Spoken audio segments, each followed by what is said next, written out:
Remember the days when dropping your phone meant a trip to the repair shop? Nokia's phones were legendary for their durability. Nokia is staging a comeback, reinventing itself to become a tech titan once again by launching new 5G 360-degree cameras to 6G infrastructure.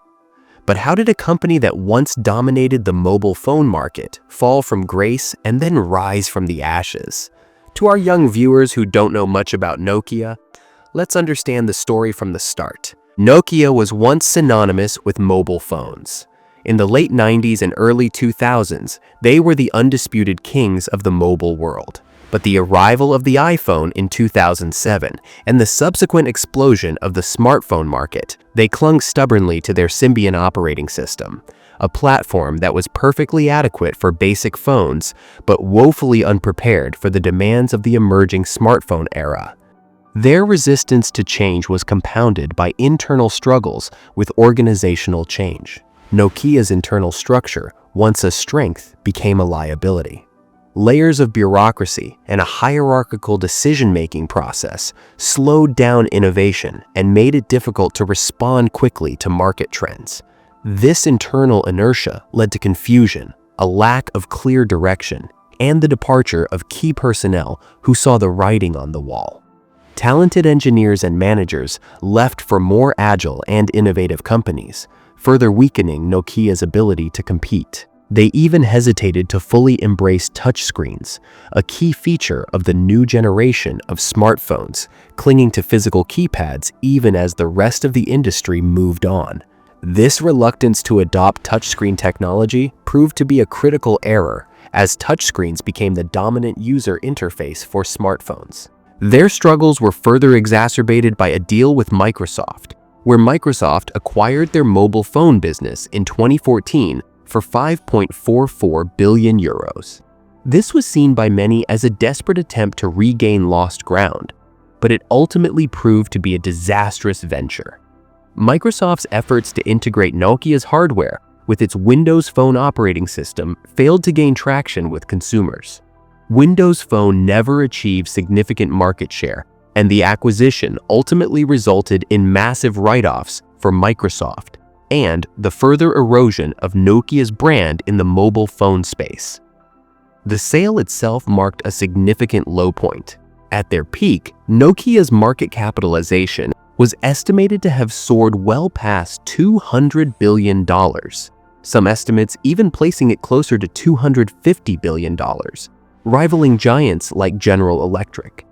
This enormous valuation reflected their near monopoly in the mobile phone market. However, by the time of the Microsoft acquisition, that figure had plummeted to approximately $20 billion. This dramatic decrease underscores the devastating impact of their failure to adapt to the changing mobile landscape. Their marketing faltered. They couldn't keep pace with the industry's rapid evolution. They lost customer loyalty, and their dominance crumbled, began to migrate to other brands offering more modern and feature-rich devices. A key takeaway from Nokia's experience is the vital importance of a strong hiring process that brings in problem solvers and fosters open communication within the company. By 2012, Nokia was on the verge of bankruptcy, but instead of fading into obscurity, they made a daring decision. They shifted their focus entirely to telecommunications networks. This was a bold and risky move, but it ultimately proved to be their salvation. They doubled down on this new direction by buying back the Nokia Siemens Networks (NSN) joint venture in 2013, acquiring Siemens' 50% stake for 1.7 billion euros. This move was made possible, ironically, by financing secured as part of the Microsoft deal. Microsoft, in a strange twist of fate, indirectly funded Nokia's resurgence. In 2016, they further solidified their position in the networking space by acquiring Alcatel-Lucent for a massive $16.6 billion. This acquisition significantly expanded Nokia's portfolio of network equipment and technologies, making it a major player in the global telecommunications infrastructure market. This strategic pivot proved to be a masterstroke. As the world embraced 5G, the next generation of mobile network technology, Nokia was ready with its advanced network infrastructure. Countries seeking to diversify their 5G suppliers, particularly in light of growing concerns about security and geopolitical risks, turned to Nokia as a trusted and reliable alternative. This propelled them back into the limelight, not as a phone maker, but as a networking giant. They became a key provider of the equipment and software that powers modern mobile networks, playing a critical role in the global rollout of 5G. But Nokia had another valuable asset up its sleeve: patents. Over the years, they had accumulated a vast portfolio of patents covering a wide range of technologies, from mobile connectivity and antenna design to imaging technology and network protocols. Instead of hoarding these patents, they began licensing them to other companies, generating billions in revenue and further solidifying their financial recovery. This patent licensing strategy provided a crucial and consistent revenue stream, helping to fund their research and development efforts and supporting their transition into the networking space. And what about those iconic phones? Nokia hasn't abandoned its mobile legacy entirely. They've partnered with HMD Global, a Finnish company that now produces Nokia-branded Android phones under license. These phones, like the reimagined Nokia 3310, blend classic designs with modern features, tapping into nostalgia while offering contemporary functionality. HMD Global is even committed to bringing Nokia device manufacturing back to Europe, strengthening its security promise and demonstrating a commitment to local production. While not directly managed by Nokia itself, this partnership allows the Nokia brand to maintain a presence in the mobile phone market. Interestingly, the Nokia returned to the mobile phone market, albeit through HMD Global. Feature phones like the Nokia 3210, with their limited functionality and long battery life, offer a simple and appealing solution for those seeking a less digitally intrusive lifestyle. Today, Nokia is a multi-billion-dollar company with a market cap currently hovering around $24 billion and growing. This represents a significant recovery from the lows of 2012. They're focused on expanding their market share in the telecommunications sector through continuous technological innovation and a commitment to research and development. They're also actively looking for opportunities in the enterprise market, providing campus networks, private wireless networks, and data center solutions. This diversification into enterprise solutions is a key part of their strategy, allowing them to leverage their expertise in networking technology to serve businesses and organizations of all sizes.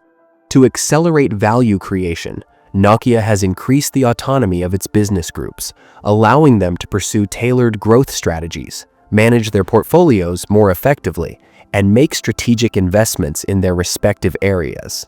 Nokia is also committed to staying ahead of the curve, investing heavily in research and development to explore emerging technologies like 6G, the next generation of wireless technology, and the metaverse, a network of 3D virtual worlds. This forward-thinking approach is evident in their recent developments. Here are some of the Nokia's recent updates. New drone technology. Nokia announced a new drone technology integration with Motorola Solutions for public safety and mission-critical industries. 5G Cloud RAN deployment. They partnered with Elisa to deploy Europe's first commercial 5G Cloud RAN deployment with Red Hat OpenShift. 4G expansion in India. In India, they're playing a key role in Vodafone Idea's 4G expansion, deploying 3,300 new sites by March 2025. 5G contract with Airtel. They've secured a multi-billion-dollar 5G contract with Airtel, providing their latest AirScale mobile radios. Green 5G initiative. Nokia partnered with Airtel to reduce CO2 emissions by 143,000 metric tons annually under their Green 5G initiative. New research facility. They're opening a new 360,000 square foot research facility in New Brunswick by 2028. World's first 5G 360-degree camera, Nokia, recently launched the world's first 5G-enabled 360 degrees camera for industrial use, designed for harsh conditions and offering 8K streaming with low-latency, high-resolution 360-degree video coupled with spatial audio over 5G, Wi-Fi, and Ethernet. These developments highlight Nokia's continued focus on innovation and its commitment to staying at the forefront of technological advancements. They're not just building the networks of today, they're investing in the technologies that will shape the future of connectivity. Nokia's comeback is pretty much possible. They stumbled, they fell, but they refused to give up. They learned from their mistakes, acquired new opportunities, and transformed themselves into a global technology leader. Their journey from near bankruptcy to renewed success is an inspiration to businesses and individuals. So, what does the future hold for Nokia?